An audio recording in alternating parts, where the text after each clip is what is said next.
Before we get started with the show, I'd like to thank our sponsors. Our first sponsor is Atmos Planning, financial planners turning visionaries into meaningful millionaires. Our second sponsor of the day is Planet Duct. Reach out to them for any of your air duct cleaning needs. Now, let's get on with the show. Welcome back to the COS Business Podcast, the #1 podcast in Colorado Springs. My name is Andrew Hasley, and I'm the host of the show. Today we have on Scott, I almost said Runyon, Scott Runyon? Runyon, correct. All right, yes. Sounds good, man. So tell us a little bit about your company. It's Backcountry Physical Therapy? Correct, Okay. yeah. So, as the name suggests, I am a physical therapist, and I am geared towards athletes. I'm a sports physical therapist. So I work a lot, especially with outdoor athletes. That's kind of my niche. I like people that hike. I like people that like to ski, rock climb, things like that. I work with a lot of other athletes as well. My office is located in a sports complex out on the north end of town. Okay. But sports is my jam. Sports is your jam, and that's you help people like who have physical problems or help them prevent physical problems. Yes. Okay. Yes to both. Okay. Yes. Yeah. So I like to work on injury prevention side and work on injury recovery and a performance side as well, because some people have physical limitations that keep them from doing their best in skiing, baseball, whatever it is. So if I can teach people how to move a little bit better, they're going to be better at the sports they're trying to do as well. Okay, sweet. Yeah. Well, I can't wait to get more into that in this episode. First, we're going to roll the intro music, and then we'll get started. Awesome. This is a show where we have real conversations with entrepreneurs and business owners who are mostly in Colorado Springs, doing things in the community of Colorado Springs. So how's it going, Scott? It's great. It's a beautiful day out today. It's awesome. Yes, I love it. I can't wait to get out and hit a trail or something. Yeah. The snow, I think, is wearing down on a lot of people. So. It really was, yeah. Yeah. So with your business, what kind of got you into that? So when I was younger, I always knew I wanted to go into the medical field. I wanted to help people, and that's pretty typical for a lot of people that do what I do. Mm-hmm. They wanted to help people. So I started out doing the pre-med track when I started college, and I started to realize that I really didn't like the stuff that I was learning, and I just didn't want to go down that path. Okay. I was way more interested in human movement and the musculoskeletal side of things. Yeah. Human muscles, human bones, and how everything interacts together to create the movements that we make every single day. Mm-hmm. And I was majoring in kinesiology, which is the science of human movement. And a lot of people in my major were going the pre-PT route. And that's when I decided, you know what, I'm going to give this a shot. And I'm so glad I did. I haven't looked back. It's an awesome field to be in. I get to work with people every day and create amazing changes for them so that they could live their lives a little bit more better, free of pain, that kind of thing. Yeah, so, for sure. Yeah. So I rolled my ankle the other other week. What do you do for that? I think I might have sprained it, actually. It's pretty much healed for the most part, but it's still kind of sore a little bit. Is it swollen up? It might be, actually. A little bit, yeah. Yeah, it was, definitely, so it might still be. So what I usually encourage for a situation like that is find what's comfortable and keep moving. So keep moving. Keep moving. Okay. Yes.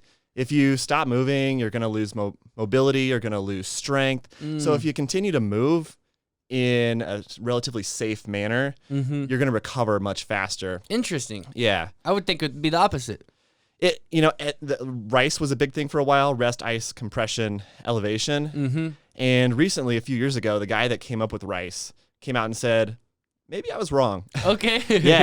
Yeah. Interesting. Yeah. And I think there's components of it that are appropriate for certain situations, mm-hmm. but as a fast and hard rule, like don't just sit and rest and ice. That can slow down your recovery process a little bit. Okay. If you move, like a balance kind of. Short bouts of walking, and just taking your ankle, moving it around, stretching it out a little bit. Yeah. It's gonna recover much faster. So. I put it on ice for one night. Yeah. And the next day it felt like it was completely healed, so I just forgot about it. But then the following day, it was back again. Yeah, and if it hurts like heck and it just really helps to put some ice on it, there's nothing wrong with that. Mm-hmm. And if it's swollen to the point where you can't move it, okay, maybe put some ice on it. But just to do it, is yeah. not necessarily the best practice anymore. I got you. Yeah, Nice. yeah, Okay. yeah. So what a little bit on the science of that, I guess, a little bit. What is a sprained ankle? What happens when that happens? So the ice part of it, the reason why they're saying it's not the best thing necessarily anymore is that whenever you have an injury, there's your body responds. It brings in a bunch of different cells, molecules that help with the healing process. And ice slows things down. Cold temperature slows things down. So you might actually be slowing down the healing process if you're icing too much during your recovery. Okay, interesting. And so what's the benefit of it then? It brings down the swelling, it tightens it up. Yeah. So on the flip side, if you, like I said, if you're swollen too much, where it's just painful to move, you can't move, then ice can bring some of that down, and it does do some pain modulation as well. So it kind of numbs things a little bit. So if you're in pain, you'll be in a little bit less pain from icing. Yeah, so, for sure. Yeah. Yeah. So well, thank you for that advice, man. Yeah, no problem. No problem. Yeah. I'm always trying to help people as much as I can. So yeah, sweet. Yeah. So what is a little curious question? So what is the difference between what you do and what a chiropractor would do? Yeah, I get that question a lot, and the similarity is in that we are both trying to get people to move better, be pain-free, and we want to get people off of pain meds. We want people to avoid surgery. Those should always be kind of last resorts for people dealing with injury. So PTs and chiropractors, we're both in that same mindset of let's get people off of this stuff and create better healing and not have to rely on other things. The difference is chiros are usually very focused on the spine, the spinal cord, and the nervous system. The nervous system, how that all interacts with the rest of your body. As PTs, we're literally doctors of human movement. So that is more of our specialty. Got it. How are your movement patterns creating poor mechanics or good mechanics, and what can we do to get you from poor mechanics to good mechanics and reduce pain in that way, prevent injuries in that way. So how people walk affects them long term. How they walk, how they run, how they throw, how they jump, how they lift. Okay. I look at all those different kinds of things. Especially since you're in the athletic side and the sports side, you're Exactly. looking at more than just walking.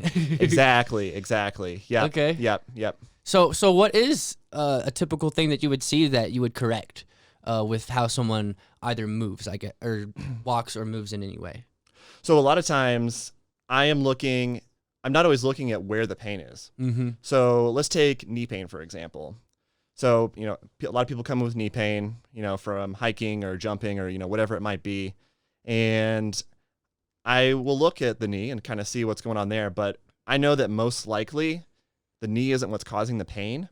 A lot of times people have problems with how well their hips move, how strong their hips are. Hips don't lie. They don't. They don't. And when you're a PT, you're always asking the hips questions. Yes. Okay. Yeah. So, if they have strength deficiencies or movement deficiencies in one joint, that can significantly affect how another joint is feeling. So, yeah, again, going back to the example of the knee, the knees are very dependent on the hips for positioning because the hips are closer to the body and the knees are further down the leg. So if the hips can't control things properly, the knee can't control its movement properly. So you've got to look at that and see, okay, is the hip is what's causing the knee pain? And oftentimes it is. Interesting. Okay. Yeah. Okay, so sweet. So how do you correct your hip, I guess, in how you use it, I guess? So it depends on what's going on with each individual. Every person that's coming to me is getting a personalized plan. Yeah. There's no good cookie cutter program to get someone better. So I might look and say, okay, you can't get enough movement in, how you rotate your hip or how you're, able to kick your hip out to the side or something like that. And I'll say, okay, let's work on that. Let's get you some stretches. Let's get you something that gets that moving a little bit better.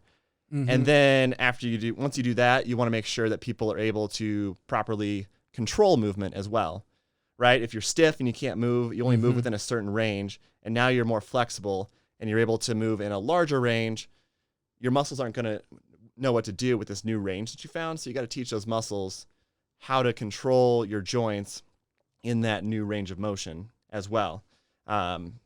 So that's what I usually take people through is that let's get moving, let's improve your movement and then improve your control of it as well. And that's like strengthening it? Strength, yeah. Okay. Strength training, is basically what it is. Yeah. Okay, interesting. Okay, sweet. A long way of saying strength training. Yeah. Interesting. Yeah. Because you're building. Because I know some people, with their back or something, building up some back muscles can help them out with certain other movements that they do. Strength training essentially is what it is. Yeah. Right. A lot of it comes down to core too. Having a strong core helps people a lot with pretty much everything. And that's why free weights are good, right? Because they build that whole core. By free weights, I mean like a barbell. Or, yeah, if you're doing it properly, yes. Yes, properly, yes. Yes. But you could obviously do it improperly and be way worse than where you were at.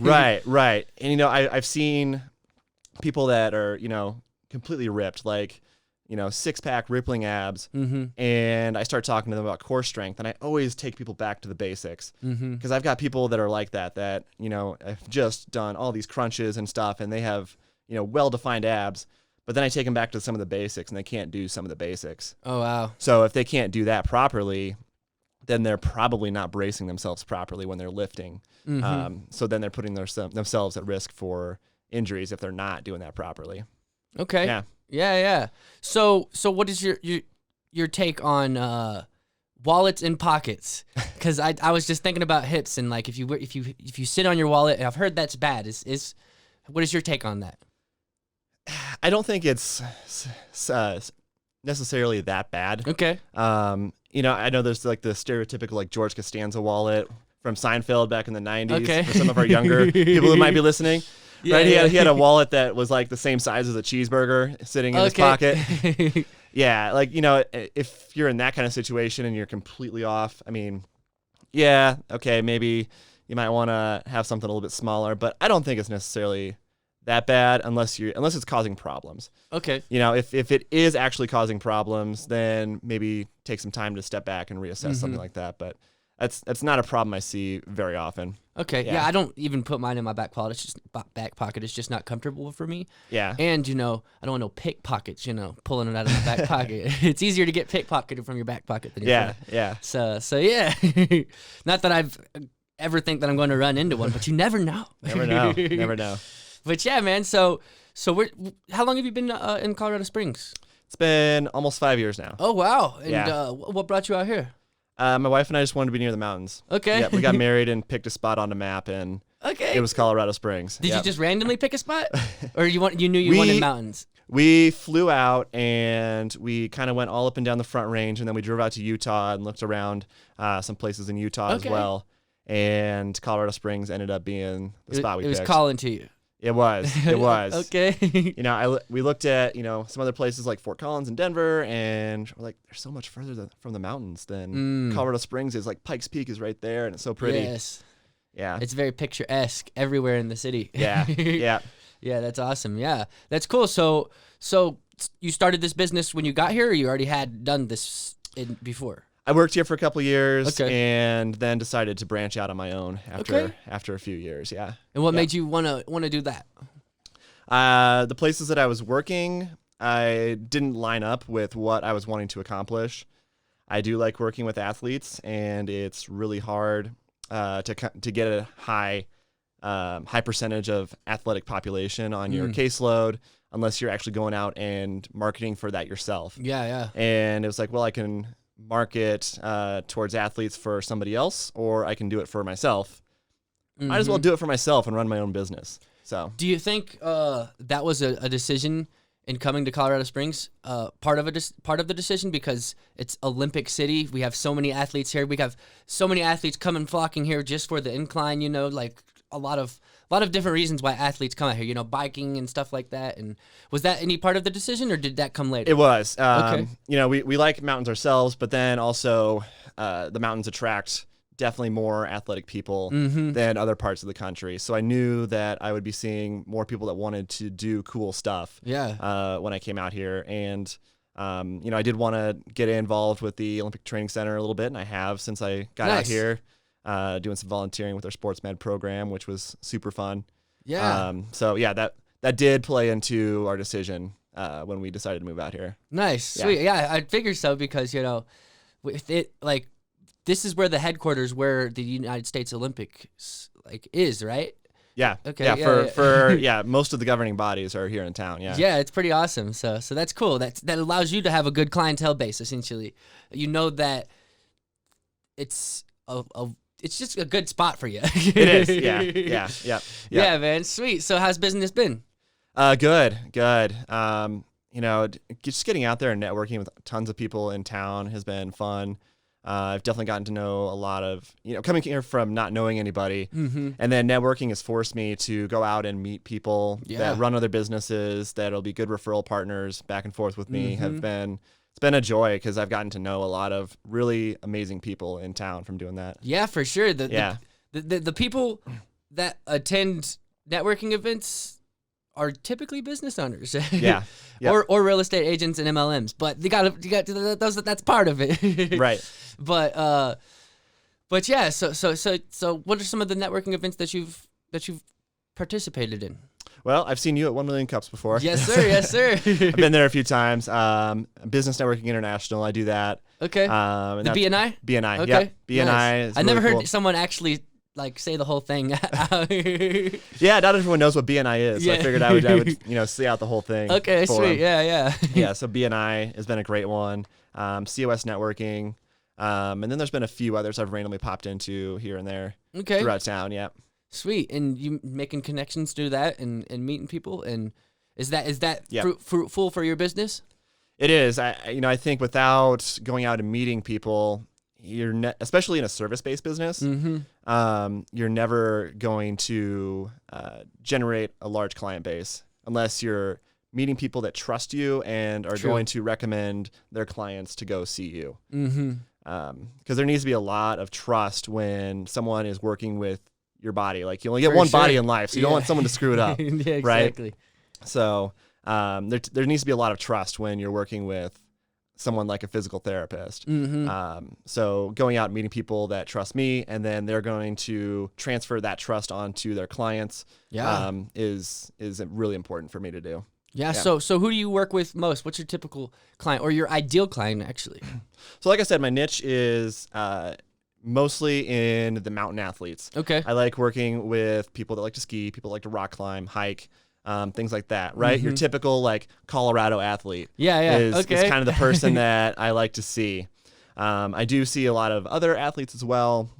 My office is out on the north end of town in a sports complex. Okay. So within that sports complex, we've got an MMA gym and a CrossFit gym and a club volleyball team and some other fitness-based businesses all under that roof. So then I'm able to reach out to those athletes in that building and help them out when they need it. Nice. So I've seen, quite a bit of other kinds of athletes as well. Yeah, for sure. Yeah. Where is that place at? It's on Vickers Drive. Okay. For some of the folks that have been in town for a long period of time, the Linmar Tennis and Racket Club is what the building originally was. Okay. And so then in the last year, it was bought and turned into the farm. And so then my office is in the farm, the farm sports, not to be confused with the community on the far north end of town, which people confuse with all the time. Okay, sweet. Yeah, the farm sports, on Vickers Drive. Yep. Nice. And so what are some of the things you're doing in your business to help grow it? And is there anything we can do? I'm always looking for introductions to people in the fitness world, people in the healthcare world, and people in the outdoor industry world. Those are great referral partners for me.